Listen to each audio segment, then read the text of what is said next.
My name is Steve Cherry. I'm a graduate student at Southern Utah University in the LEAD program, and I have chosen to learn about professional learning communities and to identify what are they and answer those questions and why are they important.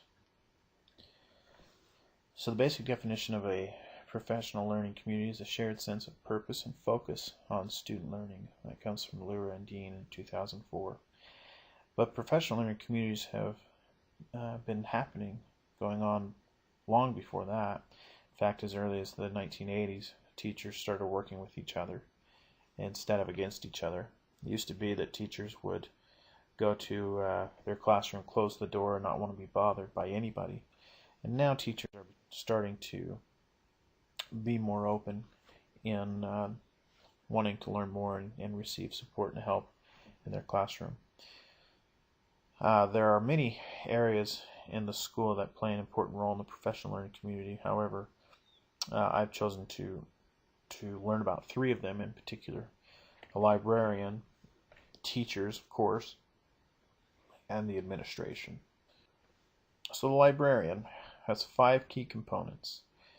They gather information for students and teachers that allows them to help with that student learning. They're staff developers. They provide teachers with the resources that they need to be successful. They also will train teachers on how to use the equipment in the Media Center and help them with their classroom as far as teaching students how to do research.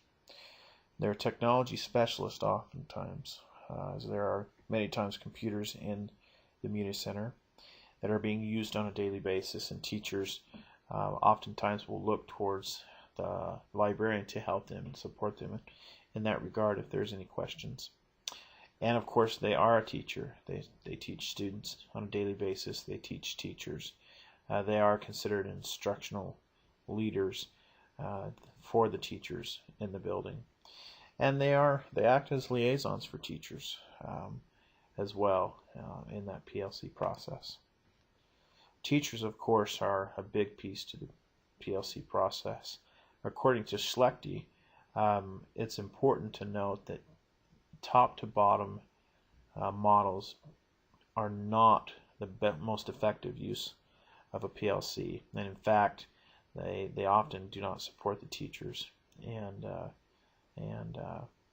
does not provide the teachers with the space to become the agents of reform.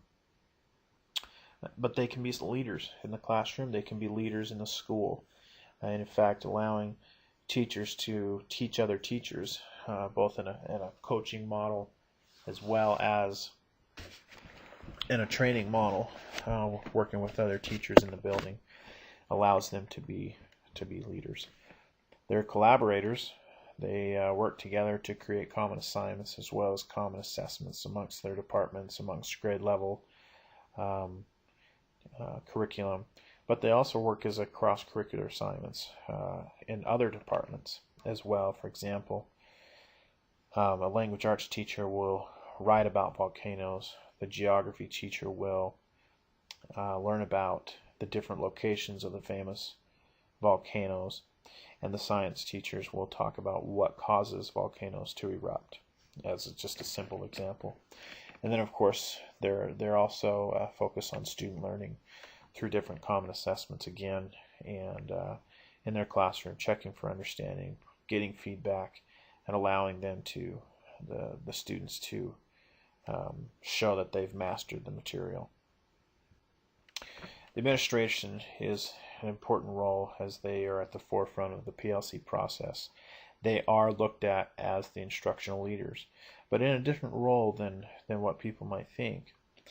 Oftentimes they are the evaluators in the classrooms, providing feedback for teachers as well, and the sooner the feedback the better, the more powerful it can be. But oftentimes they also can act as the instructional leader by inviting other teachers in the building to give presentations, giving teachers in the building the opportunity to be instructional leaders. And that's how a really powerful way of making your PLC process in your school really effective with the teachers. They also need to devote time towards the PLC process, allowing administrators to collaborate with each other, allowing administrators to work with teachers in the building who need that support. The PLC process allows for that. But also an important element from an administration is to hold the faculty, the people who work within that building accountable for their role, for their responsibilities, and to make sure that they are doing what they need to be doing. And there's a way that the great administrators can do that that's respectful and inviting, where the faculty members, employees who work in that building will want to do a good job because they have that respect and they have pride in their administration.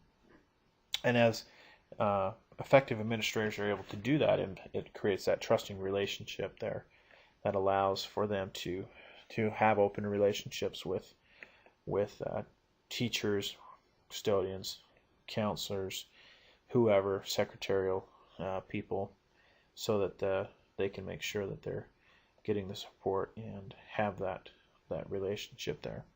And then, of course, knowing the community, knowing the people with whom you serve, knowing what the needs are of the community, allowing them to see the important pieces that the community feels is important for the school will allow the administration to also be effective in their PLC process. So why is this important? Again, it goes back to student learning, improving student learning. That's the focus, the basic definition of what PLCs are. But it also improves teaching. As administration, teachers are able to work with other teachers through coaching opportunities, evaluation opportunities. It allows for teachers to improve in their teaching. It allows for open communication where teachers can share with each other the concerns, administration can share their concerns, and that PLC process will continue to evolve and change as time goes on. And then, of course, because of that open communication and teachers wanting to improve different things that are coming down from the state level, the district level, it gives direction to others and allows us as educators to know what we need to do in order to be successful in our careers as well as with those students. And that is why the PLC is important.